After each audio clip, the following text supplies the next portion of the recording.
Akin nga po itong naipaliwanag po last week pa ano itong kaparaanan po na ito na ang tawag nga po ay extradition, and kanina nga po nasabi ko na kailangan bang konsultahin muna ang inyo pong kliyente bago makapagdesisyon man lang dito ang DOJ po sa sinasabing extradition po ni Ginoong Kibuloy, attorney?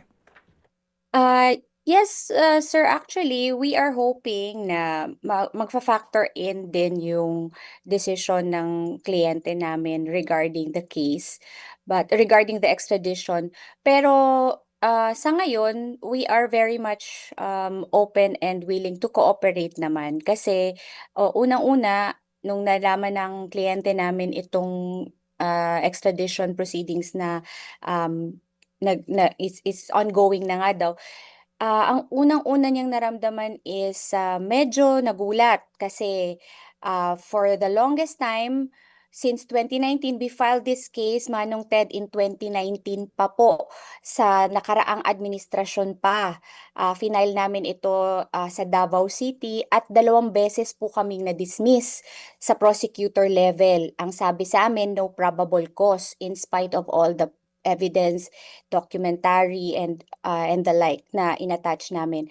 Hindi po kami sumuko, nag-apela kami, nagkaroon ng petition for review before the DOJ sa nakaraang administrasyon pa rin. Hindi nila dinismiss, hindi nila kinayang i-dismiss sa kabila ng mga ebidensyang naka-attach nga sa complaint namin back in 2019. Hindi nila dinismiss, pero hindi rin po na-file. That's why nung na-reopen yung kaso, it was very, sabi nila, political. Sabi namin, kung political yun, kung napolitika kayo, di sana pwede rin naming sabihin na napolitika din kami back Mm-mm. in 2019 when Mm-mm. this case has never been filed at all.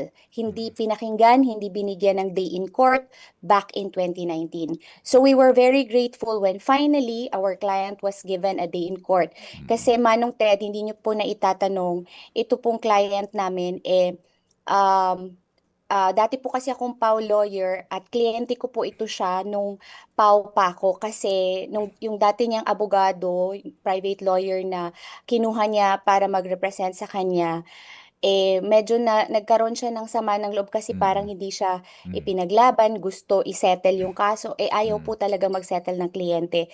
Noon pa, back in Mm-mm. 2019 pa. Opo. Inilaban po natin ito hanggang sa ma-reopen noong 2024 kasi hindi naman po tumigil.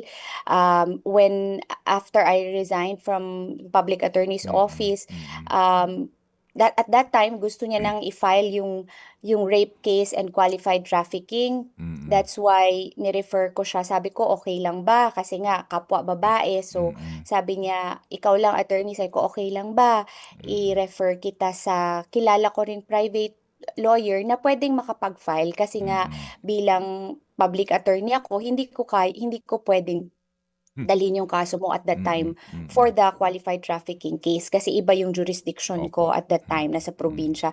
So, ngayon po, ang pakiramdam naman niya, grateful naman po siya dahil um, finally nabigyan din ng boses yung mga kasama niyang biktima na Mm. kumbaga hindi lang siya nag-iisa sa laban. Pero yun lang, yung aming agam-agam, sana hindi lang mawala ng saysay yung Mm. inilaban namin ng halos 6 na taon na. Opo. Kasi ngayon Opo. 26 years old na siya nung nangyari ito sa kanya. She was still a minor. Kaya nga Mhm. naging qualified human trafficking ito. At hindi po Opo. siya nakapag-aral, Manong Ted, kasi po na-hold po yung kanyang transcript of record sa KOJC. Opo. Kaya masyadong marami na ang pinagdaanan ng aking kliyente. Medyo Mm. matagal-tagal na rin na laban po ito. Okay. Sige po, Opo. para po sa mas magandang appreciation ng ating mga manonood, Attorney Joy, ano po, at mismo kami, can you refresh us lang? Una, ilan po ang complainants, victims dito po sa kaso laban kay Ginoong Kibuloy at ano-ano ang kanyang mga kasong kinakaharap? Kaya nga siya walang piyansa. Okay po. Initially po, 4 po yung complainant namin. Pero 3 sa kanila ay yung 2 sa kanila hindi na po namin ma-locate, hindi po namin alam kung anong nangyari. Yung isa naman, umalis ng bansa, baka kasama sa complainant doon sa, ibang bansa. Pero dito sa ating jurisdiction, ang kinakaharap po niyang kaso, qualified dalawang trial court po ito. Mhm. Sa Pasig, Trial Court, qualified human trafficking, yun Mhm. yung no bail. Mm. Tapos kasi nga po minor de edad yung kanyang naging biktima for trafficking for labor and trafficking for sex. Mm. Sa kabila naman po, sa isang trial court sa Quezon City naman, meron tayong nakabimbing kaso doon for rape and child abuse. Opo. Oo, yun pong 2 kasong yun ang Mhm. meron sa ating jurisdiction. Sa ibang bansa, sa pagkakaintindi ko, given the developments ngayon, meron din po siyang mga trafficking doon, qualified din po. Meron din po siyang Mhm. money laundering and smuggling, Mhm. smuggling in bulk, cash in Opo. bulk, Oo. mga ganun po. So, Mhm. more or less, ganun po Opo, ang, sige. kumbaga, bird's eye view. Oo. Sige po, naunawaan na po namin ngayon, ano, itong, kumbaga, dadalawa na lang ang complainant dito. Nag-iisa po sa 2 trial court. Iisa na lang? Oo, iisa po 'yan sa 2 trial court. So, iisa na lang po dito, tanging ang inyo na lamang kliyente? Opo, meron pa pong isa pero hindi pa po nasa ano pa Okay. po siya, nasa prosecutor level pa po Okay, kasi sige. nagfa-file pa lang po siya ng Sige. complaint.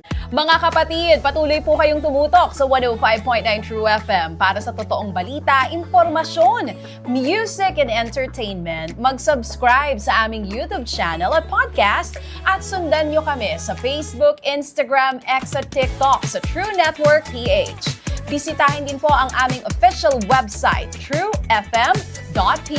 At panoorin din kami sa True TV Signal, Channel 19. Kami po ang 105.9 True FM.